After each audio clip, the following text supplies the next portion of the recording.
നമസ്കാരം, പ്രവാസി മലയാളിയിലേക്ക് സ്വാഗതം. ഇന്ത്യൻ വ്യവസായിയെയും ഭാര്യയെയും ആസൂത്രിതമായി കൊലപ്പെടുത്തിയ കേസിൽ പ്രതി പാകിസ്ഥാൻ സ്വദേശിക്ക് വധശിക്ഷ. 2020 ഇന്ത്യൻ ദമ്പതികളെ പ്രതി നിരവധി തവണ കുത്തി കൊലപ്പെടുത്തിയത്. വധശിക്ഷ ദുബായ് അപ്പീൽ കോടതി ശരിവെച്ചു. കേസ് ആദ്യം പരിഗണിച്ച ദുബായ് ക്രിമിനൽ കോടതി നേരത്തെ പ്രതിക്ക് വധശിക്ഷ വിധിച്ചിരുന്നു. ഇതിനെതിരെ പ്രതി നൽകിയ അപ്പീൽ തള്ളിയാണ് കഴിഞ്ഞ ദിവസം ശിക്ഷ ശരിവെച്ചത്. ഗുജറാത്ത് സ്വദേശികളായ ഹിരൺ ആദിയ 48 വയസ്സ്, വിധി ആദിയ 40 വയസ്സ് എന്നിവരെ കുത്തിക്കൊലപ്പെടുത്തിയ 26-കാരനായ പാകിസ്ഥാനി നിർമ്മാണ തൊഴിലാളിക്കാണ് വധശിക്ഷ വിധിച്ചത്. ദമ്പതികളുടെ മകളെ കൊലപ്പെടുത്താൻ ശ്രമിച്ചതിനും 2000 ദിർഹം മോഷ്ടിച്ചതിനും ഇയാൾ കുറ്റക്കാരനാണെന്ന് കോടതി വിധിച്ചു.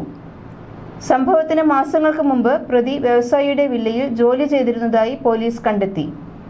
വ്യവസായിയും ഭാര്യയും താമസിക്കുന്ന അറേബ്യൻ റേഞ്ചസ് മിറാഡോർ കമ്മ്യൂണിറ്റിയിലെ വില്ലയിലായിരുന്നു കൊലപാതകം നടന്നത്. വില്ലയ്ക്ക് പുറത്ത് 6 മണിക്കൂർ ഒളിച്ചിരുന്ന ശേഷമായിരുന്നു പ്രതി വീടിന്റെ നടുമുറ്റത്തെ വാതിലിലൂടെ അകത്തേക്ക് കയറിയതും കൊലപാതകങ്ങൾ നടത്തിയതും. വില്ലയിലെത്തിയ പ്രതി താഴത്തെ നിലയിൽ നിന്ന് 1965 ദിർഹം മോഷ്ടിച്ചു. കൂടുതൽ മോഷണത്തിനായി ഇയാൾ ദമ്പതികളുടെ കിടപ്പുമുറിയിലേക്ക് പോയി. ഇവരുടെ മുറിയിൽ പ്രതി തിരച്ചിൽ നടത്തുന്നതിനിടെ ശബ്ദം കേട്ട് ദമ്പതികൾ ഉണർന്നു. തുടർന്നാണ് ഇവരെ ആക്രമിച്ചത്. ശബ്ദം കേട്ടെത്തിയ മൂത്ത മകളെയും പ്രതി ആക്രമിക്കുകയായിരുന്നു. ഷാർജയിൽ ബിസിനസ് നടത്തിയിരുന്ന ദമ്പതികളെ അവരുടെ മക്കളുടെ മുൻപിലിട്ടാണ് കൊലപ്പെടുത്തിയത്. 18ഉം 13ഉം വയസ്സുള്ള പെൺമക്കൾ ഈ സമയം വീട്ടിലുണ്ടായിരുന്നു.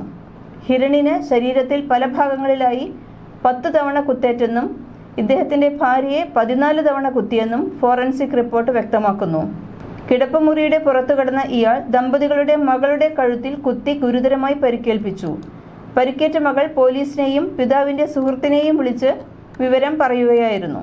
പെൺകുട്ടി അലാറം മുഴക്കിയതിനെ തുടർന്ന് പോലീസ് എത്തിയപ്പോഴേക്കും പ്രതി രക്ഷപ്പെട്ടിരുന്നു. എന്നാൽ മണിക്കൂറുകൾക്കുള്ളിൽ ഇയാൾ പിടിയിലായി.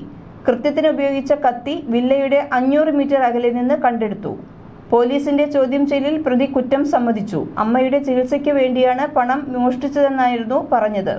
ഇതാണ് കൊലപാതകത്തിൽ കലാശിച്ചതെന്നും പ്രതി പറഞ്ഞിരുന്നു. കുറ്റം സമ്മതിച്ച പ്രതിക്ക് നേരത്തെ വധശിക്ഷ വിധിച്ചിരുന്നു. തുടർന്ന് അപ്പീൽ കോടതി ശിക്ഷ ശരിവെക്കുകയായിരുന്നു. കൂടുതൽ പ്രവാസി വാർത്തകൾക്കായി ഈ ചാനൽ സബ്സ്ക്രൈബ് ചെയ്യൂ.